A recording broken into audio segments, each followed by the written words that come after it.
I just wanted to be there with you. A place that no eye has ever seen, a place that no heart has ever perceived. I had a great feeling inside of me.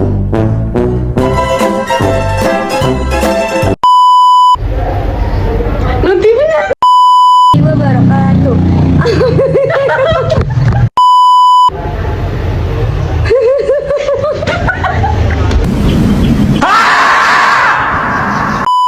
Puji bagi Allah Subhanahu wa taala. Wabarakatuh. Puji bagi Allah Subhanahu wa taala.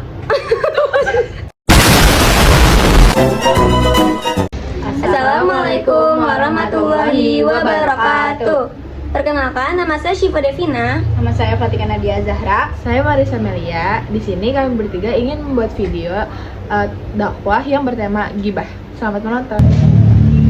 Assalamualaikum warahmatullahi wabarakatuh. Alhamdulillahirrabbilalamin. Segala puji bagi Allah Subhanahu wa taala yang telah memberikan kita nikmat iman, nikmat Islam, serta nikmat kesehatan sehingga kita bisa berkumpul di kesempatan yang penuh berkah ini. Salawat dan salam semoga selalu tercurah kepada junjungan kita, Nabi Muhammad SAW, beserta keluarga, sahabat, dan seluruh pengikut beliau hingga akhir zaman. Hadirin yang dirahmati Allah, di zaman sekarang ini menjaga lisan menjadi hal yang semakin sulit. Mulut adalah anggota tubuh kecil, tapi dampaknya bisa luar biasa besar. Satu kata bisa membawa kita ke surga, tapi satu kata juga bisa menjerumuskan kita ke dalam neraka. Rasulullah SAW pernah bersabda, barang siapa yang beriman kepada Allah dan hari akhir, hendaklah ia berkata baik atau diam. Hadis riwayat Bukhari dan Muslim. Hadis ini mengajarkan kepada kita bahwa setiap kata yang keluar dari lisan harus dipikirkan, apakah bermanfaat atau justru menyakiti orang lain. Salah satu dosa besar yang sering dilakukan lewat lisan adalah ghibah. Ghibah adalah membicarakan keburukan orang lain di belakangnya.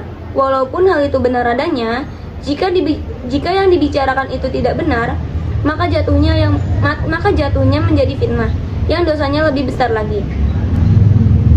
Allah Subhanahu wa taala berfirman dalam surat Al-Hujurat ayat 12. A'udzubillahi minasyaitonir rajim. Bismillahirrahmanirrahim.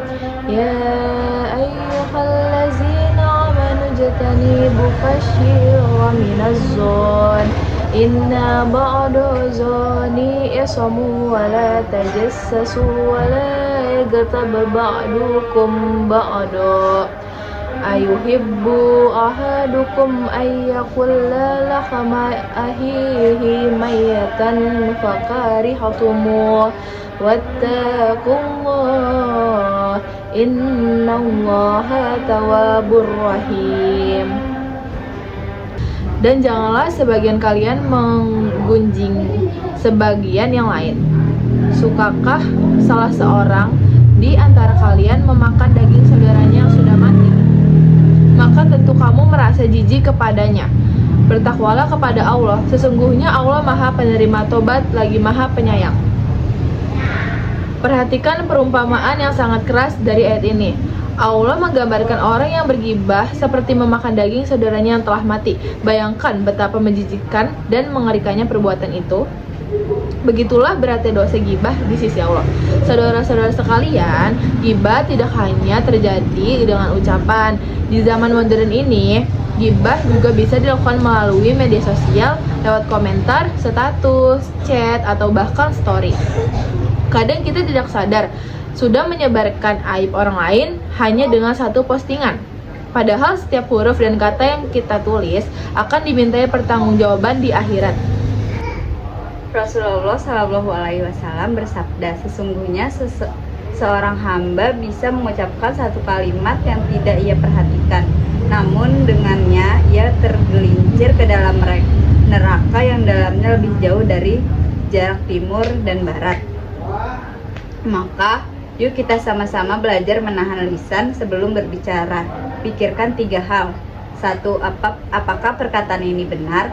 2. apakah bermanfaat? 3. Apakah disampaikan dengan cara yang baik? Kalau jawabannya tidak atau salah satunya, lebih baik diam, karena diam bisa menjadi ibadah kalau tujuannya tidak menghindari dosa. Hadirin yang berbahagia, mari kita gunakan lisan untuk hal-hal yang lebih baik, membaca Al-Quran, berzikir, memberi nasihat, atau mengucapkan kata-kata yang menenangkan hati orang lain. Dengan begitu, lisan kita menjadi sumber pahala, bukan sumber dosa. Semoga Allah Subhanahu wa Ta'ala memberi kita kekuatan untuk menjaga lisan, menjauhkan kita dari ghibah, fitnah, dan ucapan sia-sia. Semoga setiap kata yang keluar dari mulut kita menjadi doa, kebaikan, dan amal yang membawa keberkahan. Sekian video dari kita bertiga tentang dakwah yang bertema ghibah. Wassalamualaikum warahmatullahi wabarakatuh.